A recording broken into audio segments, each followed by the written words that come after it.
Okay, let's unpack this. Imagine you've been diligently saving for retirement, putting money into your workplace plan all year long. Mm-hmm. And you're kind of counting on getting a nice tax deduction for that, right? Of course, that's often a big part of the appeal. Exactly. But then tax time rolls around, Yeah. and maybe you find out you don't get the full benefit. Or maybe, even worse, none at all. Yeah. And it's purely because of how much you earned. It can be a really common and frankly frustrating surprise. It really can. It shows how that fine print in the tax code really matters for your actual financial planning. It absolutely does. Yeah. So today, we're doing a deep dive into exactly that situation. We want to understand how your modified adjusted gross income, that's modified AGI, affects whether you can deduct contributions you make to a retirement plan at work. Right. And we're not just, looking at the rules themselves. We really want to explore what this means strategically for your money. Good plan. So our guide for this journey into what's often a pretty misunderstood area is a specific table. We're just calling the source Effect of Modified AGI1.pdf. Okay. And our mission here is pretty straightforward. Let's clarify those specific modified AGI thresholds for the different tax filing statuses. Mm-hmm. We'll explain exactly how these numbers decide if you get a full deduction, a partial one, or maybe no deduction at all for those retirement contributions.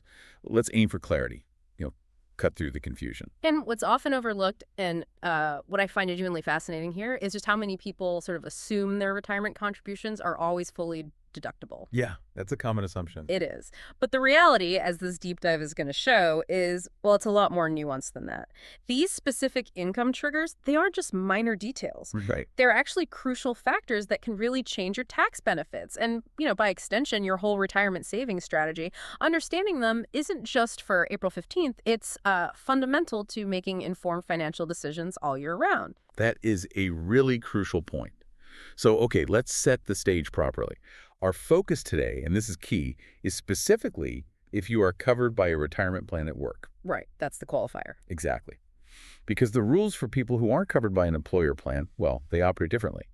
So this table we're looking at helps us pinpoint the effect of your modified AGI on the deductibility of contributions to your workplace plan. And maybe before we jump into the actual numbers, it's probably worth quickly clarifying what modified AGI even means, right? Because it's not quite the same as your standard adjusted gross income. Good point. Yeah, let's clarify that. So for these kinds of tax benefit calculations, modified AGI, it starts with your regular AGI, but then it adds back certain deductions and exclusions that you might have taken originally. Okay, like what sort of things? Well, think about student loan interest deductions, maybe traditional IRA deductions if you also have one of those, certain foreign housing exclusions, sometimes even tax-exempt interest income. Essentially, the IRS wants, let's say, a slightly higher or perhaps truer picture of your income to figure out eligibility for these kinds of benefits. Right, so it's a specific calculation for this purpose. Exactly. So when we talk about these income thresholds we're about to discuss, remember we're talking about this specific calculated figure, modified AGI. It's subtle, but it matters. And it often raises that question. Have you actually accounted for these modifications when you're thinking about your tax benefits? That explanation of modified AGI is super helpful. It really is, because it's one of those terms lots of people hear but maybe don't fully grasp the details. Okay, so with that foundation, let's get into the specifics. First up, individuals filing as single or head of household. Right. Our source table gives us a really direct look at these income brackets. So for people in this filing status, if your modified AGI is $77,000 or less, you're good. Full deduction. Full deduction. You get the maximum benefit for your contributions. Every qualifying dollar reduces your taxable income. That's maximizing your immediate tax savings right there. Straightforward enough at that level. Yep. Now, moving up the income ladder a bit. If your modified AGI is more than $77,000, but less than $87,000, you land in what our table calls the partial deduction zone. Okay, so you still get something, but not the full amount. Exactly. You still get some tax benefit, but yeah, it's reduced. It phases out across that $10,000 range. Right. And then finally, if your modified AGI hits $87,000 or more, the table is pretty clear. No deduction is available for your contributions. The benefit is completely gone at or above that income level. Yeah, and this really highlights that critical point about marginal income planning, especially for single filers. Think about someone who's getting close to those thresholds. Oh, yeah. Maybe their modified AGI is around, say, $75,000 or $76,000. A year-end bonus. Maybe even just the timing of selling some stock with a capital gain. That could easily push them into the partial zone. Right, just kip them over. Or worse, completely eliminate the deduction if the income jump is big enough. It's not just about what you earn, but sometimes when and how that income comes in and how it interacts with other things you might do, like deferring income or maybe accelerating some deductions if possible. Knowing these numbers allows you to potentially strategize a bit to stay in a better bracket. It's a fine line, really. A few $1,000s in income can mean losing potentially hundreds or thousands in tax savings. That's a really powerful way to put it. Shows just how precise these numbers are and why knowing them matters for strategizing. Okay, so that covers single filers and heads of household. Now, what about couples? Right. Different scenario, usually. Yeah, when you combine incomes, the IRS often sets different thresholds, kind of acknowledging that different financial picture. So let's look at those who are married filing jointly or maybe a qualifying surviving spouse. Okay, the MFJ group. So for this group, if your combined modified AGI is $123,000 or less, you get the full deduction for your retirement plan contributions. That's a significantly higher threshold. It is much higher than for single filers, which, makes sense. Often two incomes involved, or at least the potential for it. Now, the partial deduction for this category, that kicks in if your modified AGI is more than $123,000, but less than $143,000. So a $20,000 phase-out range there. Exactly. Similar idea to the single filers, just different numbers.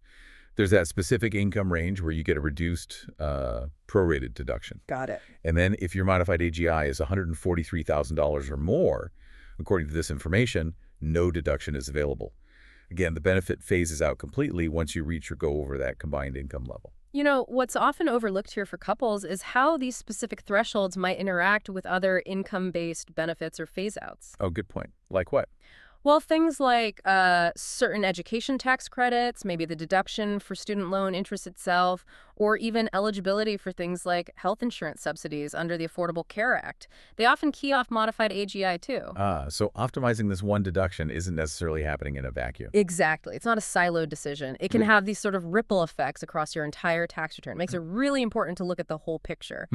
And that wider window for joint filers, as you pointed out, it definitely gives more flexibility than for singles. But it's not, unlimited. It really underscores how important it is for couples to maybe coordinate their income and their contributions, especially if one or both are kind of creeping up towards that upper limit, that $143,000 mark. You might think, oh, we're nowhere near that, but maybe one person has a really good year, gets a big commission or bonus. And suddenly you are near it. Suddenly you are, and your expected tax advantage shifts. Again, it just points back to proactive planning. That's excellent context. These numbers, they really do guide decisions, not just in isolation, but, across the whole financial strategy.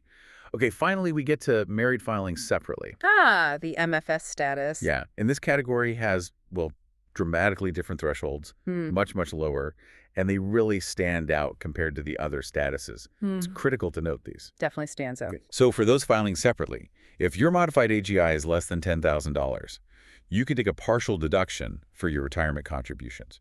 Not even a full one, just partial. Wow, less than $10,000. That's an incredibly tight window. It really is. And then here's the kicker. As soon as your modified AGI hits $10,000 or more, the deduction is just gone, completely phased out. Boof. Yeah. It's a really abrupt stop. There's no further partial range. It's just $0 to $9,999 for partial, $10 plus for nothing. This immediately brings to mind sort of a strategic red flag, doesn't it? Absolutely. That incredibly narrow window, essentially $0 to $10 for any deduction when filing separately, it strongly suggests that for most people, this filing status probably isn't going to be advantageous if maximizing retirement plan deductions is anywhere near a priority. Seems like it would rarely make sense from that perspective. Yeah. Right.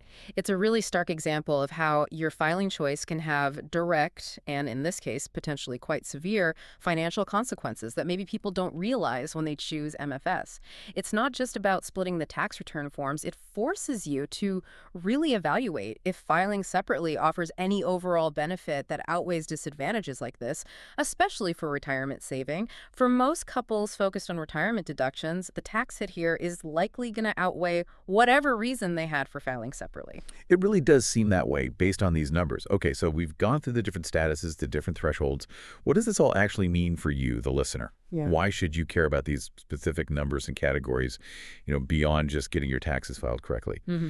Well, understanding these modified AGI thresholds, it's just crucial for anyone who is covered by a retirement plan at work. It really empowers you, I think, to anticipate your tax situation better. Yeah, anticipation is key. Right. You can make more informed decisions about, say, how much you contribute, and potentially adjust your planning to avoid those nasty surprises come tax season. Knowing this stuff before you make contributions, that can save you real money and help you avoid that common trap of just assuming everything's deductible. It lets you be proactive, not reactive when it comes to your financial future. And knowledge is always most valuable when you actually understand it and then apply it, right? Exactly. So this kind of deep dive, it really empowers you to step back and consider, are my current contribution levels and even my filing status, are they truly serving my long-term financial goals? Especially when you factor in these significant tax benefits tied to specific income ranges, Right. it encourages that critical thinking about your own personal financial strategy. And what can you learn from these, frankly, quite precise regulations to optimize your own wealth building? Think of it as moving from just, passively contributing to strategically contributing. I like that framing. Yeah. Strategic contributing. Yeah, ensuring every dollar you save is working as hard as it possibly can for you. It's really about taking control of your financial story. Exactly. So to kind of recap, this exploration of modified AGI, it's really shown us just how precise and impactful these specific financial rules can be. We've seen how your modified AGI, working together with your filing status, directly dictates your ability to deduct those retirement plan contributions, assuming you're covered by a plan at work. And the thresholds, they vary hugely across single head of household, married filing, jointly qualifying surviving spouse, and especially, for married filing separately. It is definitely not a one-size-fits-all situation. Not at all. So this whole examination, it kind of makes you wonder, doesn't it? Beyond just retirement deductions, how many other parts of their financial lives are maybe subtly but significantly influenced by these really granular income thresholds that maybe we just overlook day to day? That's a great question. It feels like a powerful reminder to always, try and understand the fine print, because often that fine print holds the key to optimizing your financial future, whether we're talking retirement or maybe education funding or even healthcare costs. Indeed. And it's really not just about compliance, just following the rules. It's about developing strategic awareness. This kind of discussion hopefully encourages you to look for the why behind the numbers.